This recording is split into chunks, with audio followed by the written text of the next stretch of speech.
கந்தா என்றே வந்தவர்க்கெல்லாம் தந்தாய் கோடி திருமுருகா.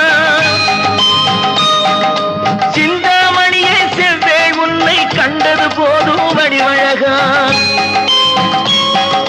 கந்தா என்றே வந்தவர்க்கெல்லாம் தந்தாய் கோடி திருமுருகா.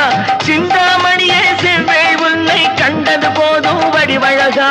அடியவர்க்கு ஒரு விருந்தே